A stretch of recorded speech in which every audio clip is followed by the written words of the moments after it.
nós estamos aqui no mês de outubro, né? A Fernanda vai explicar melhor, né? O mês dedicado a Kardec. Então, todas as casas da nossa Costa Verde acabam tendo esses encontros e sobre o livro O Céu e o Inferno, né? E a Fernanda, ela veio aqui para a nossa casa hoje, conhecer a nossa casa, é a primeira vez dela na nossa casa, né? E ela veio fazer o estudo, né? A palestra, conforme está o título ali. Ok, meus irmãos? Então, nós vamos iniciar. A Fernanda fará a prece inicial para a gente poder iniciar o estudo da noite de hoje.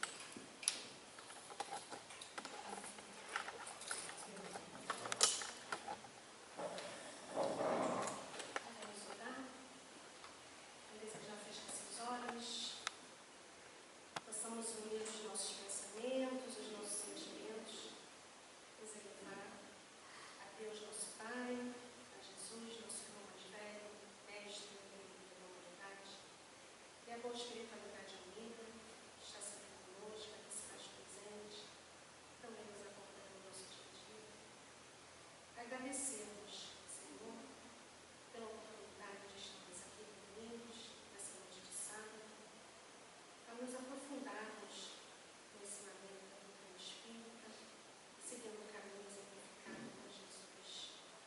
Possamos estar com os nossos corações e mentes abertos para absorvermos os teus ensinos, cada um da maneira que necessita, de forma a levarmos para a nossa vida, para o nosso dia a dia, vivendo na prática a busca desse amor fraterno, desse amor universal.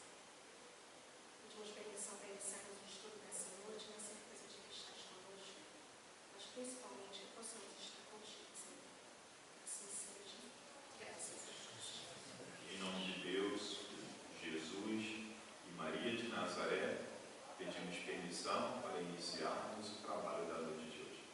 Que a luz e a paz estejam com todos nós hoje e sempre.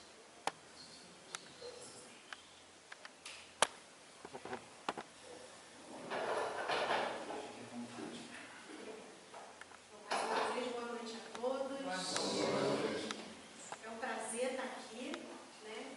Primeira vez que eu venho nessa casa, como disse o Luiz, parecido, não parecido com a minha casa, né? Eu venho lá do CELV, Centro Espírita das Verdades, de Campo Grande, 28º CEU. A gente está fazendo o movimento do mês de Kardec, no ano de 2025. Esse é o 6º ano que a Reunião 6 faz esse movimento. A Reunião 6 é a parte, né, da CERJ, que pega da Costa Verde até Realengo, Padre Miguel, pega toda essa área, né, reunindo o 25º CEU, que é o Conselho Espírita de Unificação, 27º, 28º, 29º e 30º. Eu venho lá de Campo Grande, como eu disse, o 28º CEU. Esse movimento, ele vem justamente para trabalhar essa unificação, né, do movimento espírita, fazer um intercâmbio. A gente busca que os palestrantes venham de outros CEUs para fazer os estudos nas outras casas, justamente para ter essa visitação, né, essa integração, o intercâmbio mesmo, né? Eu estava comentando com o Luiz que eu particularmente adoro, né, esse mês de Kardec, porque traz para a gente essa possibilidade de a gente estar indo visitar outras casas, visita outras casas ao longo do ano, mas no mês de Kardec fica mais intenso, né, isso, porque a gente conhece outras pessoas, outras casas, outras formas, né? A gente parece que abre um pouco a nossa mente e eu acho que isso é muito grandioso. Tanto para a gente que está vindo aqui trazer um estudo, conhecer novas casas, novas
Depois tivemos dois anos de pandemia, 2020, 2021.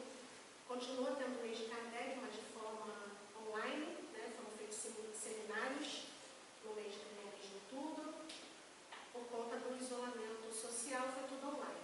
A partir de 2022 até agora, a gente voltou para o movimento do intercâmbio, né? Tivemos em 2022 os 160 anos da viagem espírita de Allan Kardec, que também é um livro, né? Que conta ali uma viagem que ele fez entre os anos de 62 a 64, mas o nome do livro é Viagem Espírita de 1862, que ele faz também justamente esse percurso, ele visita várias cidades ali na França, né, e proximidades, para ver como estava o movimento espírita, que tinha ali 5 anos, né, de existência do espiritismo, né? Começou em 57 e em 62 ele fez esse movimento, para ver como estava essa disseminação do movimento espírita.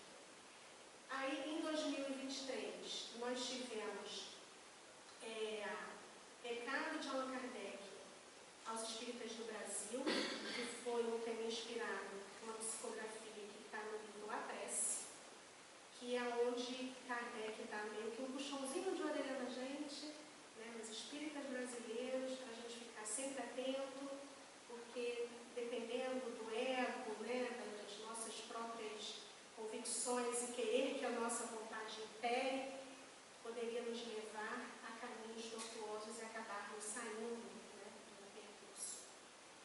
Depois, no ano passado, em 2024, fizemos o tema dos 160 anos do Evangelho segundo o Espiritismo. Então, fizemos um movimento que foi sobre o Evangelho. E esse ano, estamos falando sobre a justiça divina, sobre a ótica do amor, com o subtítulo Nem Castigo, nem Perdão, mas Recomeço, que é os 160 anos do livro do Céu e do Inferno. Tá?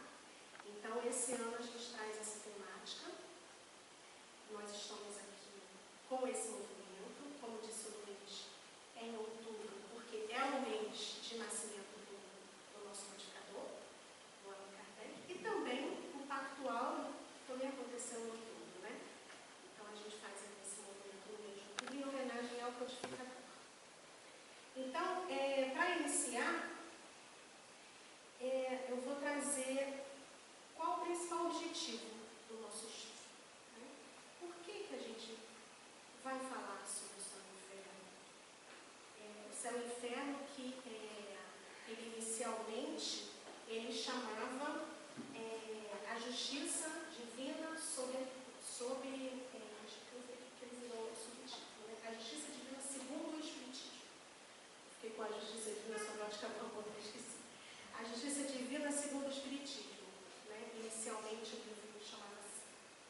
E depois ele foi renomeado para o céu e o inferno, e como subtítulo a justiça divina segundo o Espiritismo. Tá?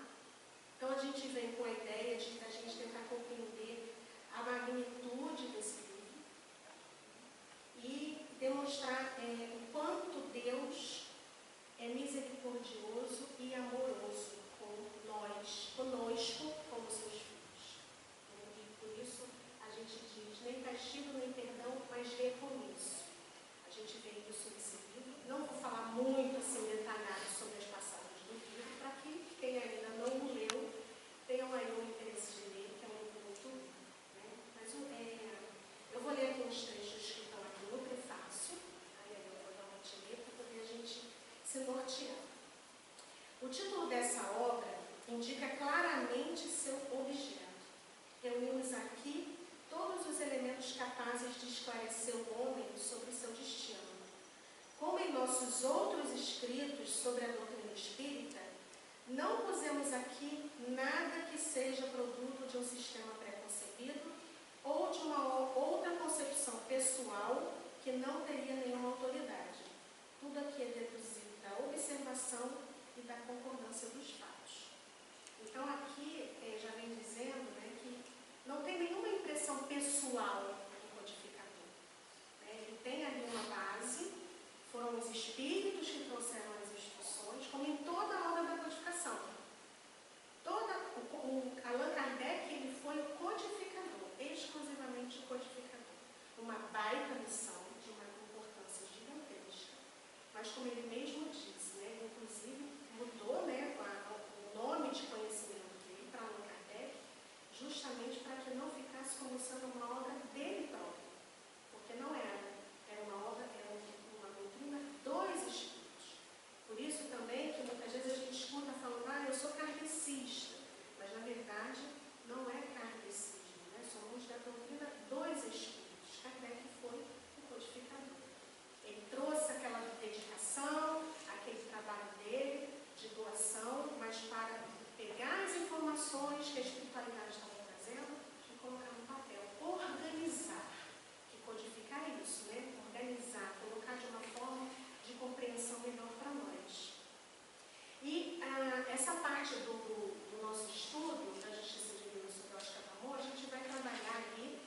as penas eternas, desaparecem naturalmente as consequências que se acreditava poder tirar daí. Então, na primeira parte do livro, vem trazendo justamente essa questão de céu e inferno, de anjos e demônios, de penas e recompensas, né? E vem trazendo esse comparativo dos dogmas das tantas religiões que existem. E mostrando também que isso não tem uma viabilidade material equivalente que seja aceita dentro da realidade das leis da natureza. Então, essa coisa de, se morrer vai para o céu ou vai para o inferno, isso vai contra as próprias leis da natureza. Vai contra um Deus de amor, um Deus soberanamente justo e bom. Então, isso está na primeira parte do livro. Antes de a gente falar da segunda, eu vou falar sobre como chegamos nesse livro, né? A doutrina chegou nesse livro. O Livro dos Espíritos, que foi o primeiro da codificação, foi feito em 1857, ele vem com as bases fundamentais do Espiritismo. Então, a gente chama ele de pedra angular. Se o Espiritismo fosse um prédio, o Livro dos Espíritos é a pedra angular. Né? E o Livro dos Espíritos está dividido em 4 partes. A primeira parte, ela fala sobre as causas primárias, a criação do universo. Essa parte, primeira parte, ela veio a se desenrolar no livro A Gênese, que fala justamente dessa questão das causas primárias e a criação do universo. A segunda parte do livro, que fala sobre a relação dos espíritos com o mundo material, o mundo dos espíritos, que veio a se desenrolar no livro dos médiuns. Em cada parte do livro dos espíritos, passou ali, né, com base, dando para a gente uma amplitude, e depois cada parte dessa precisava ser aprofundada. E cada parte, então, veio como um outro livro da codificação. A terceira parte, que fala das leis morais, veio a se desenrolar no Evangelho segundo o Espiritismo. E a quarta parte, que fala sobre as esperanças e consolações, se desenrolou justamente no livro que a gente está falando hoje, que é o céu e o inferno. Então, como eu estava falando, se a gente se pegar nessa questão de unicidade de existências, né, que a grande maioria das religiões cristãs acreditam, que a gente só tem essa encarnação, esta outra vida, a gente vai por contra um Deus soberanamente justo e bom.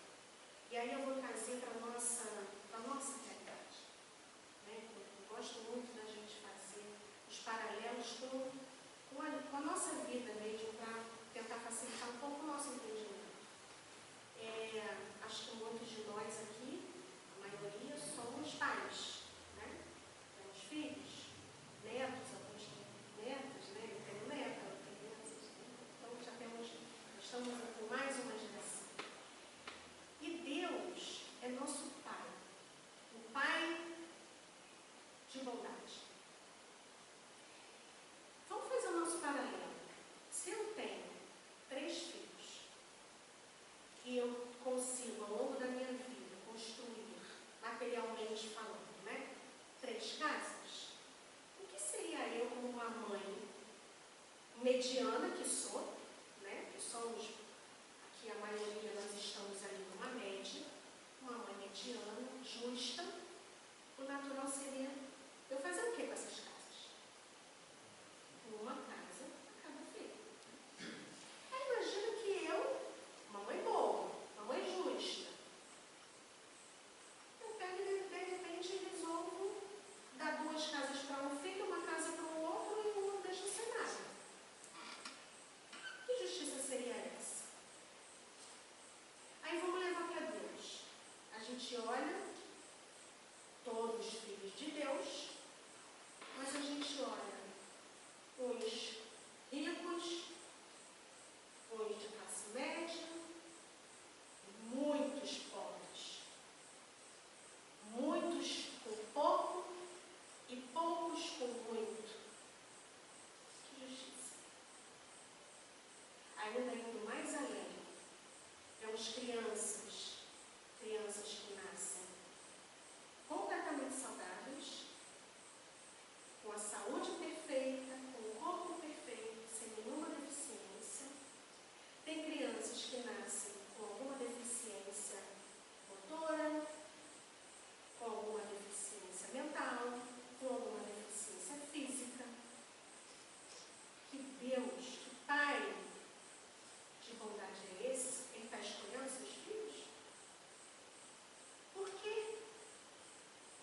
Se a gente está aqui, vai passar essa vida, vai morrer, acabou.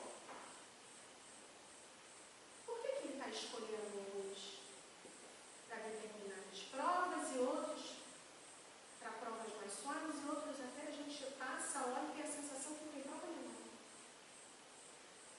Então é incompatível essa crença, esse dogma com essa lei natural, a lei divina e, em especial, com o Pai bondoso, o Pai justo, soberanamente justo. Então, aí a gente traz para a nossa doutrina. Nossa doutrina que nos conforta, né? Porque explica muita coisa, vem e nos mostra que nós não temos uma só vida, uma só encarnação. Temos uma vida espiritual. Mas vida material temos várias, infinitas, incontáveis, tantas quantas nós precisamos. E aí começa o nosso entendimento. Por que uns têm tantos e outros têm tão pouco? Por que uns sofrem com algum problema de saúde e outros não sofrem? A gente começa a entender sobre essa justiça. E começa a entender, que não é nem castigo e nem perdão. É um recomeço. Com essa justiça, sobre a ótica do amor, a gente entende que tudo é um recomeço. E que Deus é tão maravilhoso que Ele nos dá tantos recomeços quanto nós precisamos. E aí vamos falar sobre a segunda parte do livro. A segunda parte encerra, vou ler mais um trechinho, tá? Do prefácio. A segunda parte encerra inúmeros exemplos apoiando a teoria.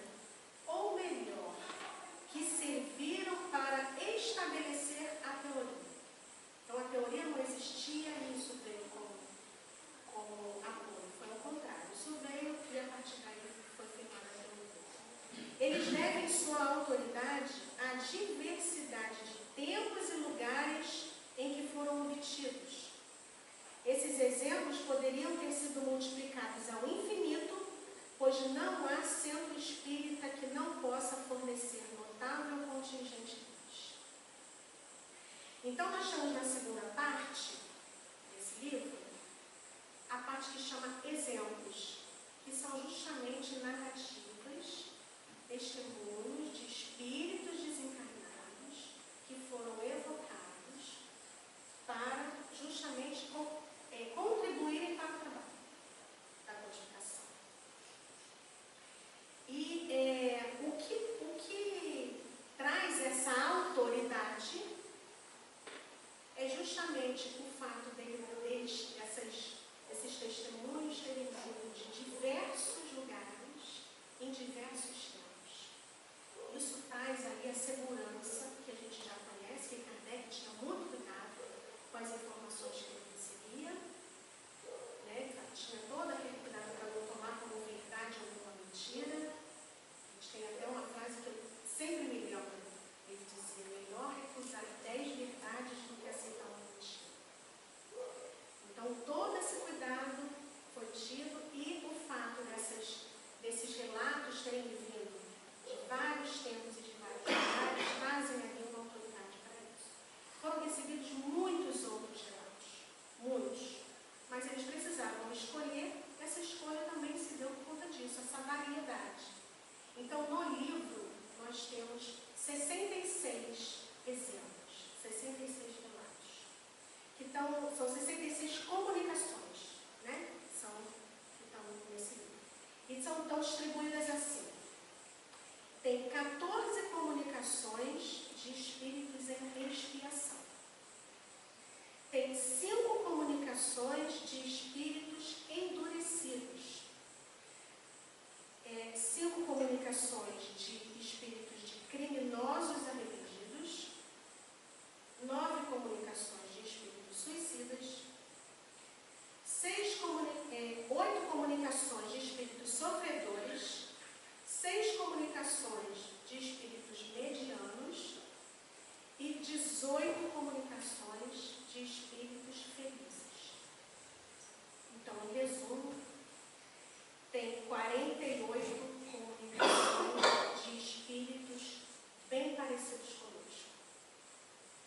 18 comunicações de espíritos felizes. O que isso quer dizer? Nós estamos aqui no mundo de provas e expiações. Isso por si só já nos nivela de alguma forma. Não tem nenhum santo e não tem nenhum demônio, né? Não tem algoz, não tem vítima. Estamos todos neste momento evolutivo de provas e expiações. Temos alguns com um nível evolutivo um pouco acima, outros um pouco abaixo, mas na média está todo mundo ali na mesma posição. Temos características, virtudes que uns já desenvolveram melhor do que outros, mas outras, o outro desenvolveu melhor do que o outro. Então a gente está sempre acima. A gente sempre vai ter alguém que está acima da gente, alguém abaixo da gente, dependendo do que a gente está tratando. Então isso já nos nivela. Então nós estamos aqui entre os medianos, entre os sofredores, os suicidas, os criminosos arrependidos, os endurecidos e os em expiação. Mas nós aqui temos um passo importante. Olha onde a gente está. A gente está na casa espírita. A gente está na casa religiosa. Então, a gente está dando um passo na busca da nossa reforma íntima. Ninguém entra numa casa religiosa ordinária. Vou entrar naquela casa espírita no sábado à noite, 7 horas da noite, para escutar lá uma moça que vai ficar falando lá um monte de coisa que não vai absorver nada. Porque a gente está com um compromisso com a gente mesmo, de reforma, de buscar a nossa melhora. Então, a gente está nesse momento evolutivo. Lembrando, estamos a um passo do mundo de regeneração. A gente escolheu estar aqui nesse momento. A gente está testemunhando esse rebuliço, né, que a gente vê. Às vezes a gente fala, nossa, mas parece que está tudo no caos, está acontecendo tudo ao mesmo tempo. A gente está no meio do rebuliço.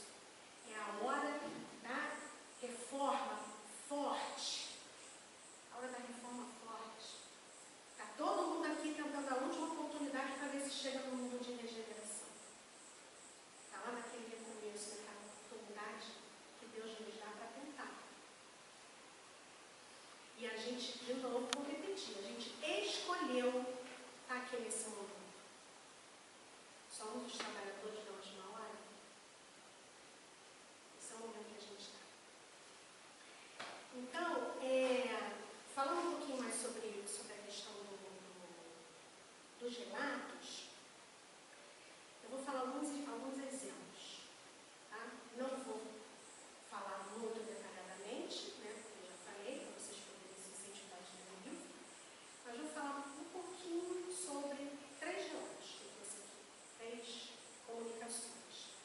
Uma delas fala os nomes, eles podem ser verdadeiros ou não, eles explicam isso no livro, né, por questões de privacidade mesmo, não tem necessidade de saber quem é também, né, não tem essa necessidade, mas trazer a mensagem, o ensinamento que a gente precisa através do relato, né, da comunicação.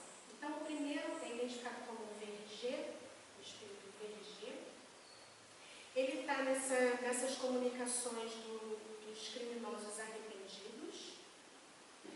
Ele era um padre que tinha uma divergência com o arcebispo e, tomado por muita raiva por conta dessa divergência, ele acabou matando o arcebispo.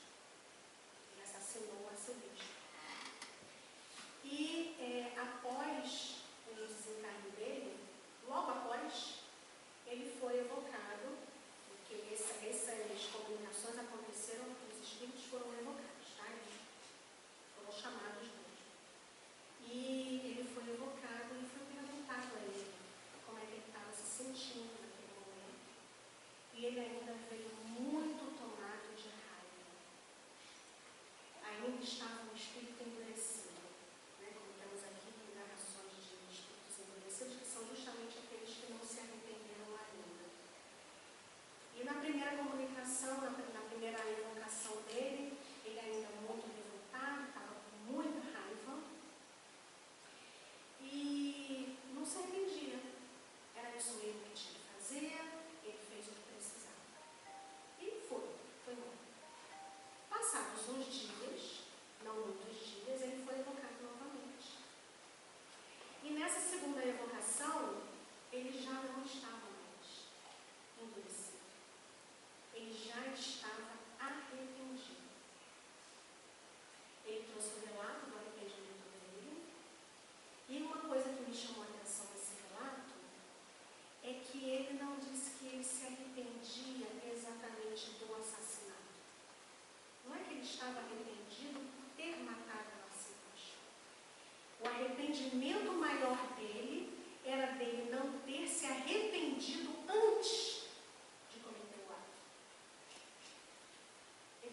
tinha encontrado com o arcebispo no plano espiritual. E ele disse que não. E falou assim, agitado: não, eu nem quero. Eu tenho muito medo. Medo de encontrar com o arcebispo. O que esse arcebispo ia trazer para ele, né? E mal sabia ele que o arcebispo estava ali. Estava ali presente, no espírito. E foi dito, ele disse para os trabalhadores, né, que estavam fazendo essas evocações, que ele não se mostrava para o Egito, porque ele não queria despertar nele um sentimento de pavor, um sentimento de medo. Então, queria esperar quando ele estivesse preparado para poder se apresentar para ele. E aí, em contrapartida, eu vou trazer uma outra comunicação, que é do Jobar. Jobar, inclusive, foi um espírito que contribuiu também na Revista Espírita. Tem algumas comunicações, algumas instruções trazidas por ele ao longo dos anos da Revista Espírita. E ele era o Jobar, um espírito feliz, está entre aquelas 18 comunicações dos espíritos felizes. E ele trabalhou por muito tempo, né, na Sociedade Parisiense dos Estudos Espíritas, que era onde estavam acontecendo essas evocações para essas comunicações. Ele foi evocado no dia seguinte do seu desencarne. E notem, ele estava desencarnado e desenlaçado. Eu gosto de comentar isso porque às vezes as pessoas confundem, são coisas distintas. Desencarne e desenlace, né? O desencarne se dá na morte do corpo físico. O desenlace se dá quando o espírito consegue se desprender completamente da vida material. Às vezes a gente tem a nossa morte do corpo físico, mas a gente, na nossa mente, lá no plano espiritual, a gente ainda fica, né, ligado à nossa vida material. Até falando de filho, né? Vou trazer aqui até um exemplo assim, trazendo para a nossa vida.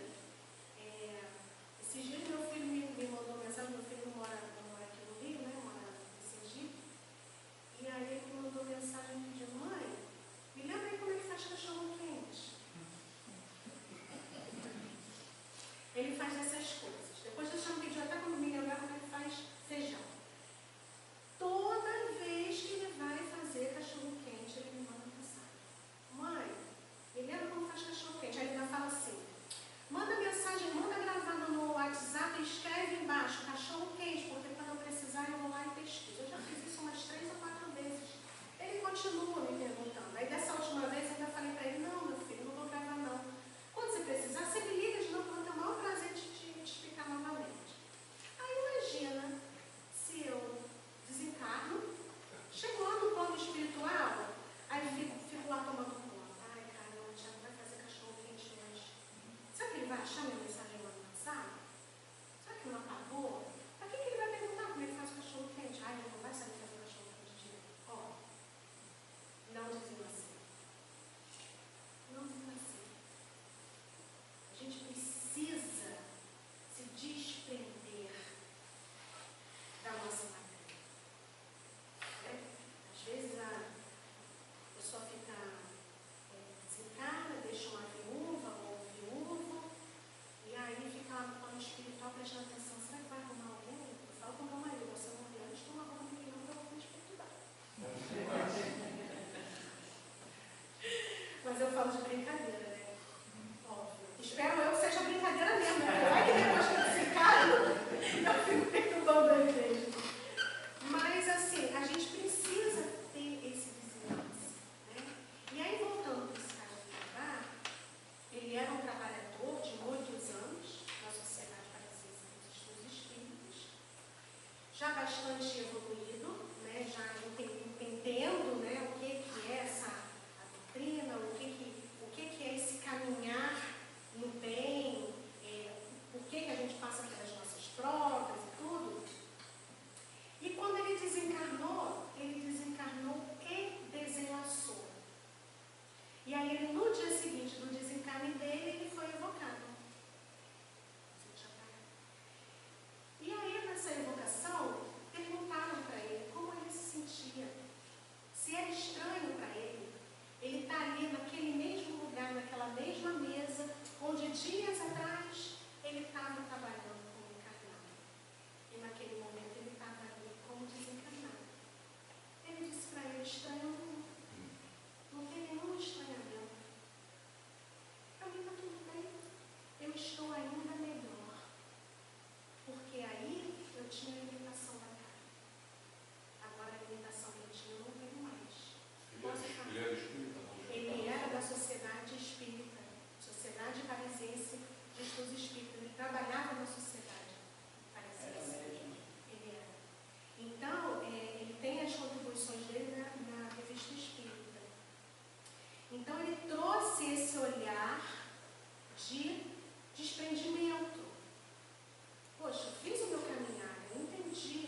esperança de quê? E o que aconteceu, gente?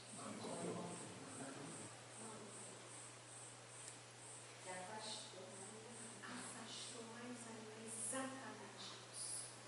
E esse relato nos mostra justamente isso. Ela fala, inclusive, que não, além de não aproximar, ainda afastou mais ainda. E ela ainda diz, não vou lembrar exatamente a frase, mas ela diz que Deus não une aqueles que protestam contra as suas leis. Tem como repetir, por favor? Essa parte final. Deus não une Aqueles que protestam contra as suas leis.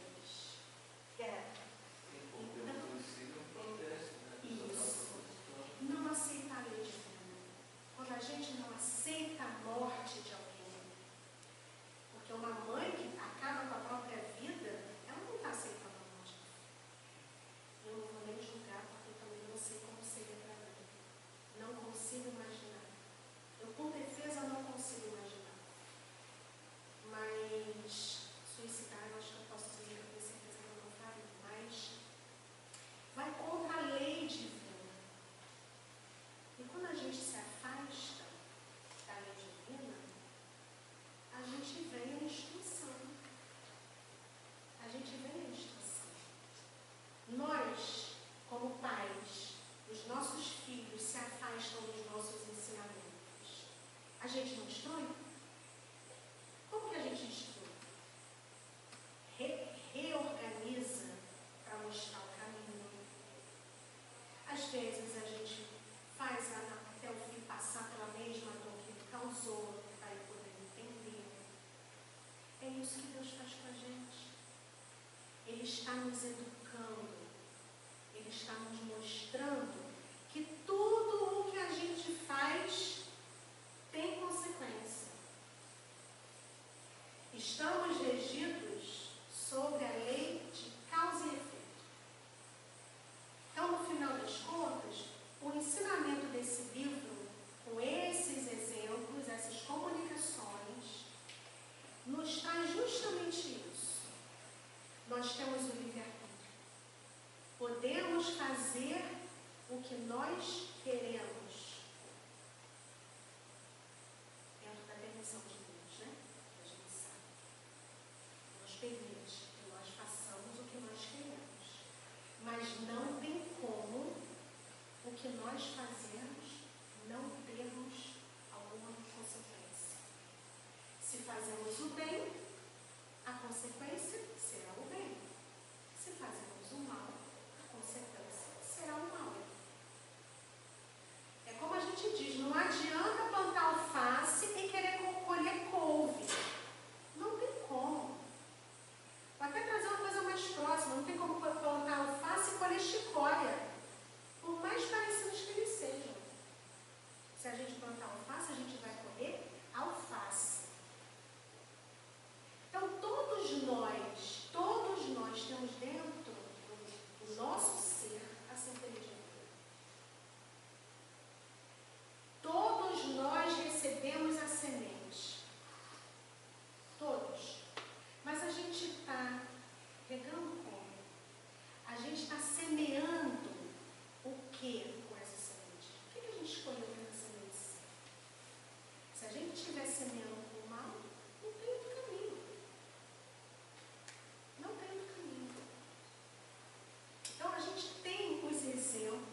as nossas próximas encarnações. As virtudes que adquirimos, que não perderemos, vão seguir com a gente, e os erros que cometemos.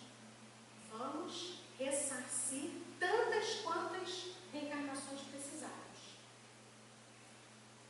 Mas Deus é tão bom, misericordioso e amoroso, que justamente Ele nos dá esse recomeço tantas vezes quanto nós precisamos.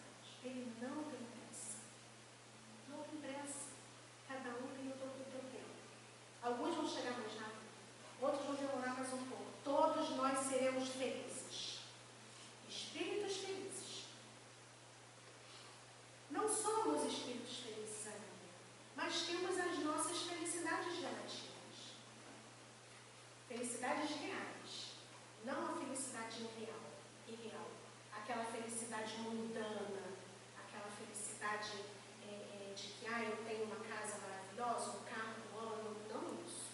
Temos as nossas felicidades reais, que são as nossas virtudes que nós adquirimos. Então, que a gente possa, esta nossa felicidade real, as virtudes que nós já adquirimos, que a gente possa fazê-las de exemplo. Nós, por mais que estejamos ainda no nível evolutivo de provas e expiações, nós também temos as nossas missões. Não missões como os espíritos que vieram com missões aqui, como Madre Teresa, Mahatma Gandhi, Chico Xavier, que vieram com missões. Não temos missões grandiosas, mas todos nós temos as nossas pequenas missões. A primeira delas, dentro da nossa família, que é a célula máter da sociedade. Então, que a gente possa, na nossa reforma de desenvolvendo a nossa virtude, e usar isso como exemplo, que possamos ser exemplos dentro das nossas famílias. Porque a gente não muda ninguém, mas a gente se muda. E quando a gente se muda, o nosso entorno muda também. A gente incentiva. Olha, a Fernanda fazia aquilo, o outro, quando ela ficava com raiva, ela já vinha gritando. Então eu cheguei nesse ponto ali, quando eu fico com raiva, eu estou no grito mesmo. Mas eu trabalho nisso e eu penso, no dia que eu conseguir realmente equilibrar na hora que eu fico chateada, a pessoa vai dizer, olha, Fernanda conseguiu fazer isso. Eu também vou buscar. Ela está buscando deixar o ambiente equilibrado, vamos contribuir. E aí a gente vai equilibrando o ambiente e a gente começa dentro de casa. Quando consegue resolver dentro de casa, aí a gente começa a expandir para mais longe. Então, o próximo, que diz o mandamento maior, amar a Deus sobre todas as coisas, é o próximo como a si mesmo. Então, o si mesmo começa comigo, depois os próximos, mais próximos, e depois a gente vai expandir. Então, que a gente consiga fazer a nossa reforma útil e siga com essas nossas pequenas missões. A missão de orientar o caminho, como pais, a responsabilidade que recebemos, da educação, que a gente fala, criar é muito fácil, mas educar é trabalho. Então, assumir essa confiança que Deus depositou na gente, de nós auxiliarmos na orientação desse caminho. No nosso trabalho laboral, que façamos o nosso trabalho bem feito, de forma correta. Deixemos aquela coisa do todo mundo faz, né? Fui parado na Blitz, vou lá, vou dar um dinheiro para o guarda para não ser multado. Todo mundo faz. Opa, mas espera aí. E eu estou me fazendo? Isso está me aproximando ou me afastando das leis de Deus? Então, que a gente assuma essas nossas pequenas missões, tá aí, na nossa vida, no nosso dia a dia, a gente consiga aí, a cada dia, passo a passo, se aproximando desse momento de sermos espíritos felizes. Então, essa é a orientação que a gente tira desse livro, Céu e Inferno, que mais uma vez eu recomendo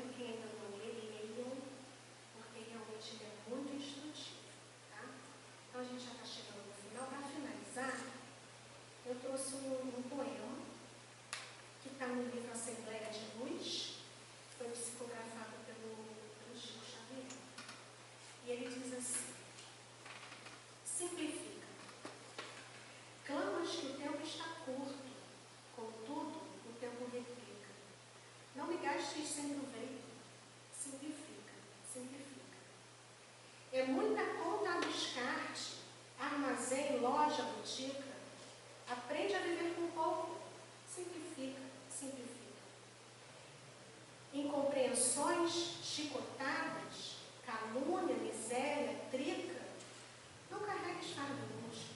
Simplifica, simplifica. Encontras no próprio lar parente que fere e implica, desculpa sem reclamar. Simplifica, simplifica. Se alguém te injuria em rosto, se te espanca ou sacrifica, ouvida a loucura e segue. Simplifica, simplifica. Recebes dos mais amados ofensa que não se explica, esquece a lama na estrada. Simplifica, simplifica.